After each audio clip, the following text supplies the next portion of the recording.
Bonjour! Dans cette vidéo, nous allons travailler le repérage sur une demi-droite graduée.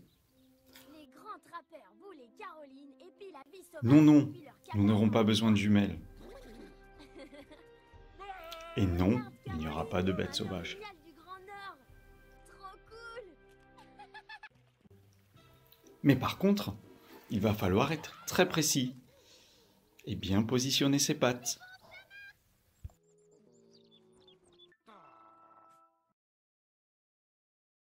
Premier exercice.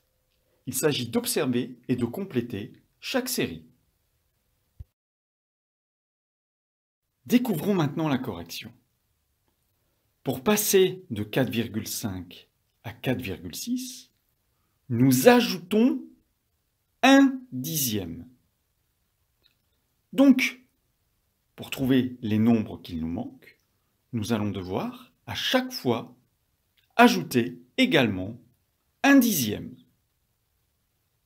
On obtient 4,7, puis 4,8, puis 4,9, et enfin 5. Sur la deuxième série, pour passer de 6 unités et 47 centièmes à 6 unités et 48 centièmes, on rajoute à chaque fois 1 centième.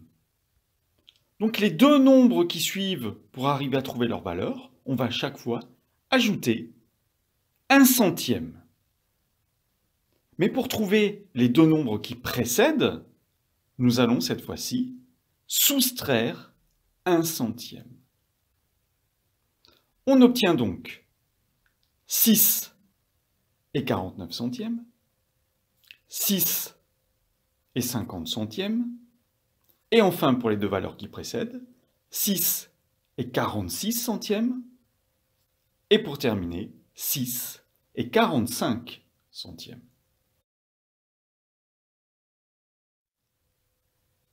Dans le deuxième exercice, il s'agira de donner l'abscisse des points A et B qui sont placés sur cette demi-droite graduée.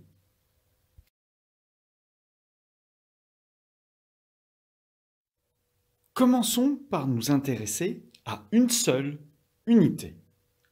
On voit qu'elle se compose de 10 parts égales.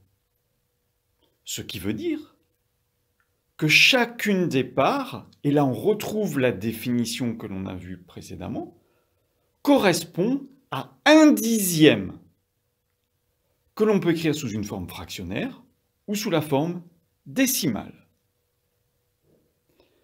Mais comme on sait que chaque petite part correspond à 1/10, on peut donc en déduire l'abscisse du point A.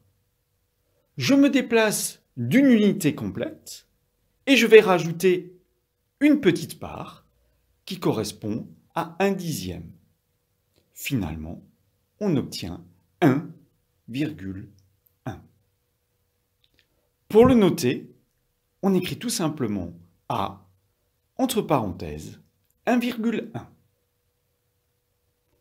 De la même façon, on peut trouver l'abscisse du point B. On se déplace de 3 unités, et par contre, on doit compter cette fois-ci 7 petites parts, c'est-à-dire rajouter 7/10. On obtient 3,7. Et comme précédemment, on note ce résultat entre parenthèses.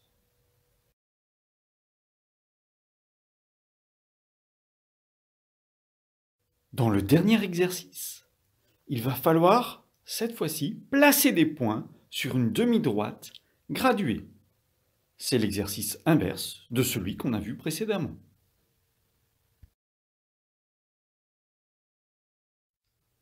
Nous constatons déjà que notre graduation est incomplète. Il s'agira de refaire ici l'exercice numéro 1 de cette vidéo pour avoir la totalité des valeurs sur la graduation. Pour passer de 2,5 à 2,6, nous ajoutons 1/10. Pour obtenir les deux valeurs manquantes qui suivent 2,6, on va donc à chaque fois rajouter 1/10. Et pour celle qui précède 2,5, nous allons cette fois-ci soustraire un dixième. Voilà, notre graduation est en place.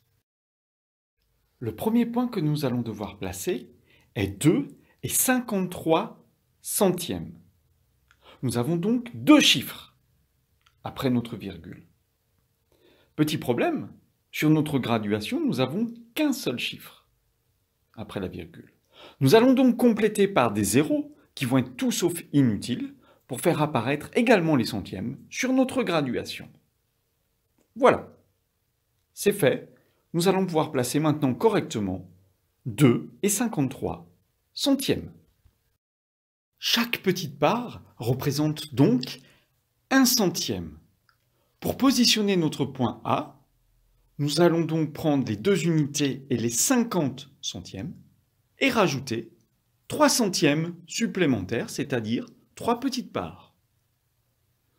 De la même façon, pour le point B, 2 et 48 centièmes, nous allons partir de 2 unités et 50 centièmes et nous allons soustraire 2 petites parts, c'est-à-dire 2 petits centièmes.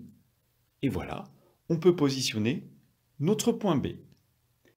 Et enfin, on procède de la même façon pour le point C. On part de 2 unités et 70 centièmes et on rajoute 4 petits centièmes, c'est-à-dire 4 petites parts. On peut se réjouir, nos points sont bien positionnés et on a terminé.